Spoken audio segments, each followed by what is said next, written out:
आप देख रहे हैं यंग बाइट्स, मैं हूं आपके साथ पूजा ठाकुर। आज के हमारे विमेन एम्पावरमेंट के प्रोग्राम में मैं आपको मिलवाने जा रही हूं डॉक्टर शाहीन अख्तर से, जो ANT स्पेशलिस्ट हैं। मैम, आपका बहुत बहुत स्वागत है यंग बाइट्स में। Thank you.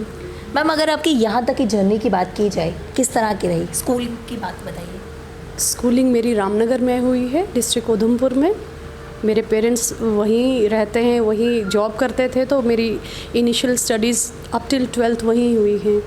तो क्या क्या एक्टिविटीज़ आप स्कूल के टाइम पे करते थे? कुछ ऐसी एक यादें रहती है जो कभी भूल नहीं जाते हैं, कभी बोलते हैं ना मेमोरीज कभी फेड नहीं होती, तो क्या कहना चाहिए? नहीं, वो तो है, हर किसी की अपनी बचपन की मेमोरीज तो कभी भूलती नहीं है, वो तो एज इफ़ फ्रेश होता है। जी जी। तो कॉलेज के टाइम की बात की जाए तो क्या क्या एक्स्ट्रा एक्टिविटीज़ आप करते थे? नहीं, कॉलेज में कोई एक्स्ट्रा एक्टिविटीज़ ऐसा सच नहीं थी। पढ़ाई मेडिकल कॉलेज में तो इतना ज़्यादा टाइम भी नहीं होता है। उससे पहले मैंने थोड़ी देर परेड कॉलेज ज्वाइन किया था, 1-2 महीना, जब तक हमारी एंट्रेंस हुआ 12th के बाद MBBS के लिए। तो उस टाइम मुझे ये था कि मैं BA करूं, बट मैंने मेडिकल पसंद था तो मेडिकल में किया। BA इसलिए कि मेरी मर्ज़ी थी BA करके मैं IAS करूं आगे। तो मेडिकल फील्ड की तरफ रुझान किस तरह से बढ़ा? एक ऐसा टर्निंग पॉइंट आता है ना कि इंसान सोचता है, जिस तरह से आप बोल रहे मैं BA करना चाहती, तो अचानक से आपने सोचा कि नहीं, मुझे मेडिकल करना चाहिए। कोई ऐसा टर्निंग पॉइंट आया कि आपने शिफ्ट कर लिया? नहीं, टर्निंग पॉइंट तो नहीं था मेरा। तो 12th में भी 11th में ही हमें वो मेडिकल, नॉन मेडिकल या आर्ट्स चूज़ करना होता है, तो मैंने साइंस ही लिया था। साइंस में था इंटरेस्ट बस, बट सिर्फ ग्रेजुएशन के लिए कि BA करके तो IAS फर्दर करना है, तो इसलिए। मेडिकल फील्ड की बात की जाए तो कितनी डिफ़िकल्टीज़ आपको आई उसमें?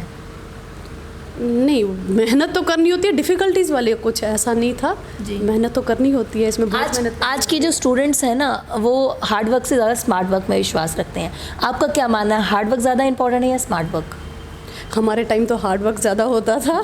आजकल मार्क्स फेचिंग ज़्यादा हो गया है। लाइक हमारे टाइम में जिसने डिस्टिंक्शन ली होती थी, बड़ा अच्छा काउंट होता था। आजकल तो 100% लेते हैं। पता नहीं, हमारे टाइम 100% देते भी नहीं थे टीचर्स, कि अगर फुल लिखा है तो आउट ऑफ 10 8 देते थे मैक्सिमम।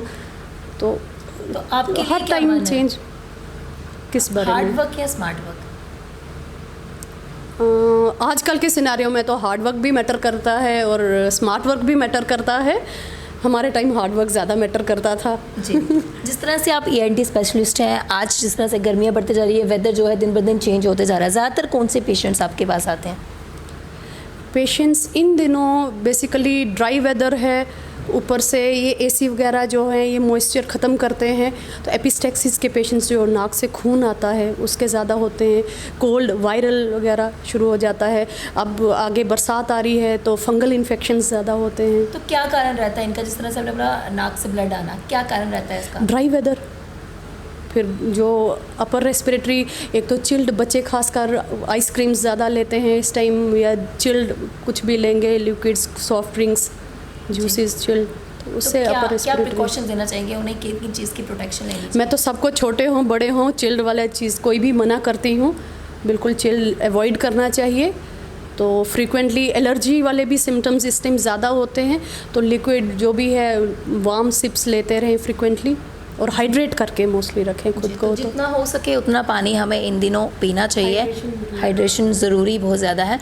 मैम, अगर आपकी हॉबीज़ की बात की जाए तो क्या क्या हॉबीज़ है आपकी, चाहे स्कूल की टाइम हो, कॉलेज की टाइम हो, या ऐसे भी? आज तक मुझे ये स्टिचिंग का बहुत शौक़ है, एम्ब्रॉयडरी करने का शौक़ है। तो करते रहते हैं आप फ्री टाइम में? करती हूँ। तो एक मेडिकल प्रोफेशनल से होता है, टाइम ही नहीं लगता। आपने एक बार जब हम प्रोफेशन में घुस जाते हैं तो हम बिल्कुल उधरी का रह जाते हैं। क्या आप अभी भी स्टिचिंग करते हैं? अभी करती हूँ। ये है कि जब पढ़ते थे तब टाइम नहीं मिलता था, ग्रेजुएशन पोस्ट ग्रेजुएशन के टाइम बीच में ब्रेक तो रहा। काफ़ी समय से शौक था स्टिचिंग का?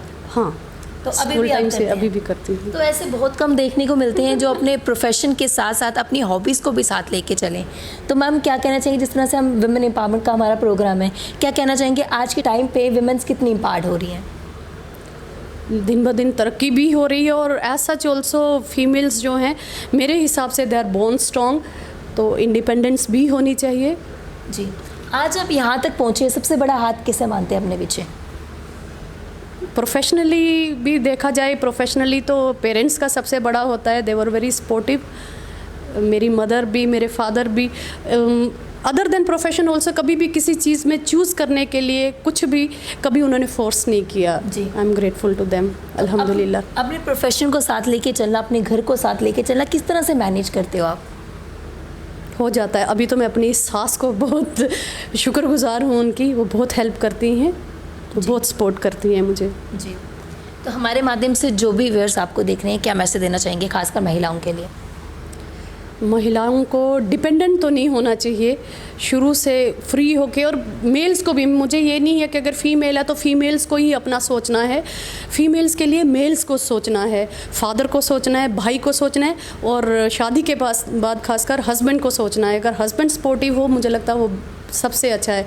बाप तो करता ही करता है जो भी हो, फादर्स तो होते ही हैं, हर कोई होता है। कि पेरेंट्स की सपोर्ट, हस्बैंड की सपोर्ट्स काफ़ी ज़्यादा मायने रखती है। वो मायने रखती है, वही इंडिपेंडेंस देती है, वही सब कुछ जो भी है उसमें फीमेल्स का ज़्यादा कुछ नहीं है, मेल्स का ज़्यादा रोल है। जी, thank you so much ma'am हमारे साथ जोड़ने के लिए।